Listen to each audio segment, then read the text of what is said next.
Hello guys, आज चाहिँ म फरेक्स मार्केटको बारेमा चाहिँ थोरै डिस्क्राइब गर्न गएको छु। फरेक्स मार्केट चाहिँ एउटा ट्रेडिङ प्लेटफर्म हो जहाँ चाहिँ फरेन करेन्सीहरू चाहिँ exchange and buying and selling हुने एउटा प्लेस हो। जस्तै अब euro, USD, AUD, JPY, Canadian dollar, अनि त्यस पछाडि अरू फ्रेन्च, अनि जिबिपी, यस्ता यस्ता करेन्सीहरू चाहिँ। अनि त्यस पछाडि त्यो बाहेक पनि अरू अब गोल्ड, मेटल, सिल्भर, अनि त्यस पछाडि ओइलहरू, बिटकोइनहरू पनि ट्रेड गर्न सकिन्छ त्यहाँ चाहिँ हामीले। अब फरेक्समा चाहिँ कसरी अब ट्रेड गरेर चाहिँ कसरी प्रफिट जेनेरेट गरिन्छ भन्ने केसमा चाहिँ जस्तै अब युएस डलर र नेपाली डलरको कम्पेयर गरौँ न त। अब युएस डलर आजको दिनमा चाहिँ अब 117 छ भने $1 इक्वल टु नेप्लिज रुपिज चाहिँ 117 छ भने अबको दिन 3-4 दिन पछाडि चाहिँ अब त्यो डलरको भाउ बढेर चाहिँ अनि 121 सम्म पुग्यो अरे। अनि त्यतिखेर चाहिँ अब 121 सम्म पुग्दाखेरि अब तपाईँले 117 मा किनेको छ भने अब कुनै पनि डलरहरू एक्सचेन्ज गरेको छ भने, डलर साटेको छ भने 3-4 दिन पछाडि तपाईँले फेरि त्यसलाई नेपालीमा कन्भर्ट गर्छु भन्दाखेरि चाहिँ तपाईँले चाहिँ 121 को रेटमा पाउनुहुन्छ, एक्सचेन्ज गर्न सक्नुहुन्छ तपाईँले। त्यतिखेर चाहिँ तपाईँले अब $2-4 सम्म चाहिँ तपाईँले $1 बराबर 2-4 रुपियाँसम्म चाहिँ तपाईँलाई प्रफिट हुन्छ। त्यही प्रफिट नै फरेक्स ट्रेडिङमा गर्ने प्रफिट नै त्यही हो। तर यहाँ चाहिँ अब हामीले ट्रेडिङ गर्दाखेरि चाहिँ अब डिफ्रेन्ट इन्डिकेटर, टेक्निकल एनालाइसिसहरूको थ्रुबाट चाहिँ अब मार्केटको मुभमेन्ट हेरेर चाहिँ हामी बाइङ र सेलिङ गर्ने गर्दछौँ। र फरेक्समा ट्रेडिङमा चाहिँ फरेक्स ट्रेडिङ चाहिँ कसरी गर्ने भन्दाखेरि चाहिँ अब कसरी गर्ने, कहाँबाट गर्ने, के कसरी गर्ने भन्ने कुरामा चाहिँ अब तपाईँ नयाँ हुनुहुन्छ भने चाहिँ यसमा नि कन्फ्युज हुन्छ। र यसमा चाहिँ जसरी हामीले नेपाली सेयर मार्केटमा चाहिँ अब ब्रोकर एकाउन्ट खोल्छौँ, टिएमएस भन्छ नि, त्यसरी नै फरेक्समा पनि, फरेक्स मार्केटमा पनि अब धेरै ब्रोकरहरू हुन्छ र तिनीहरूको ब्रोकरहरूको थ्रुबाट चाहिँ हामीले ब्रोकर एकाउन्ट बनाउने, आफ्नो पर्सनल इन्फर्मेसनहरू भर्ने। त्यस पछाडि चाहिँ एउटा MT4 अनि MT5 भन्ने मेटाट्रेडर 4 र मेटाट्रेडर 5 भन्ने चाहिँ दुईवटा एउटा ट्रेड गर्ने एउटा एप्सहरू हुन्छ, एप्लिकेसनहरू हुन्छ। त्यसको थ्रुबाट चाहिँ हामीले ट्रेड गर्ने हो।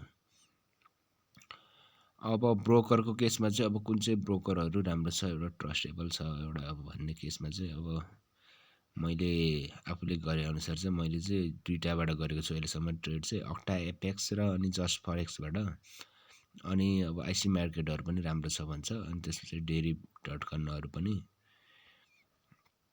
र अब तिनीहरूमा चाहिँ एकाउन्ट खोल्ने, त्यस पछाडि चाहिँ अब मेटाट्रेडर 5मा चाहिँ, मेटाट्रेडर 5 र 4मा चाहिँ तपाईँले अब लाइभ ट्रेडिङ गर्न सकिन्छ। अब ट्रेडिङ पनि अब तपाईँ अब सुरुवात गर्दै हुनुहुन्छ भने ट्रेडिङको अब सुरुवात सिक्ने र ट्रेडिङलाई चाहिँ अब एउटा एज अ करियरको रूपमा मान्ने अथवा एज अ पार्ट टाइमको रूपमा पार्ट टाइम जब जस्तै गर्नु चाहनुहुन्छ भने चाहिँ अब त्यहाँ चाहिँ अब तपाईँले अब ब्रोकरको साइडमा गएर चाहिँ अब ब्रोकर एकाउन्ट खोल्ने। त्यहाँ चाहिँ एउटा डेमो प्राक्टिस सुरुमा अब नयाँमा अब डेमो प्राक्टिस भने पनि गर्नु मिल्छ। डेमो प्राक्टिस, त्यहाँ डेमो एकाउन्ट खोलेर चाहिँ तपाईँले डेमो प्राक्टिस गरेर जबसम्म तपाईँ पर्फेक्ट हुनुहुन्न तबसम्म चाहिँ तपाईँले डेमोमा प्र्याक्टिस गर्न सक्नुहुन्छ। त्यस पछाडि मात्र लाइभ एकाउन्टमा गएर चाहिँ अनि पैसा डिपोजिट गरेर चाहिँ अनि ट्रेड गर्न सकिन्छ। अब र मेरो अब के भन्छ, अब मेरो सजेसन चाहिँ अब तपाईँहरूलाई चाहिँ अब सुरुमा तपाईँले अब 2-4 महिना, अब 5-6 महिनासम्म, अब सकभर 5-6 महिनासम्म तपाईँले चाहिँ अब डेमोमा प्र्याक्टिस गर्नुहोस् भन्छु। किनकि फेरि हामीले चाहिँ अलिकति अलिअलि अब डेमोमा प्रफिट भयो भन्दैमा फेरि त्यसपछि प्रफिट हुन थाल्छ, मलाई सबै ट्रेडिङ आयो भने अब हामीले सोच आउँछ। त्यस पछाडि फेरि लाइभमा गएर चाहिँ फेरि अर्कै धेरै लस बेहोर्नु पर्ने पनि अब त्यस्तोहरू पनि हुन्छ। त्यही भएर तपाईँले डेमोमा प्र्याक्टिस गर्नुहोस्।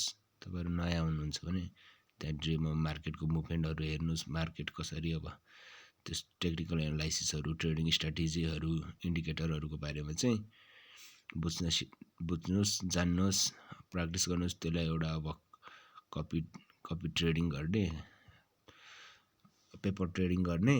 त्यस पछाडि चाहिँ अनि तपाईँले चाहिँ अनि लाइभ मार्केटमा चाहिँ आफ्नो पैसा डिपोजिट गरेर चाहिँ अनि तपाईँले ट्रेड गर्न सक्नुहुन्छ।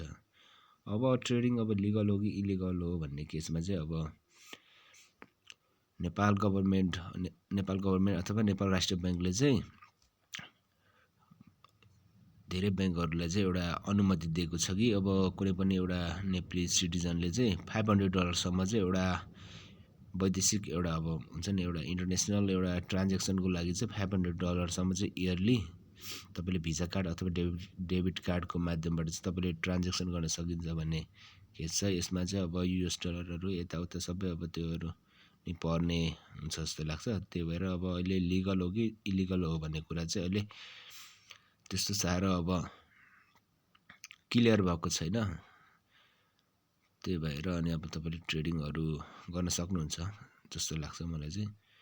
र अब तपाईँहरूलाई चाहिँ अब एउटा टेक्निकल एनालाइसिस भयो, त्यस पछाडि ट्रेडिङ अब फरेक्स ट्रेडिङमा एउटा करियर बनाउँछु, फरेक्स ट्रेडिङमा चाहिँ एउटा अब गर्छु, फरेक्स ट्रेडिङमा चाहिँ तपाईँमा एउटा इन्ट्रेस्ट जागेर त फरेक्स ट्रेडिङ गर्छु भनेर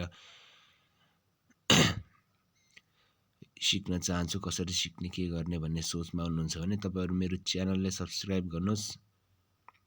म फ्युचरमा अब डेली बेसिसमा जस्तै अब कन्टिन्युसली चाहिँ म चाहिँ अब ट्रेडिङ रिलेटेड टेक्निकल एनालाइसिस, इन्डिकेटरहरू, ट्रेडिङ स्ट्राटेजीहरू र फरेक्समा चाहिँ कसरी अब एउटा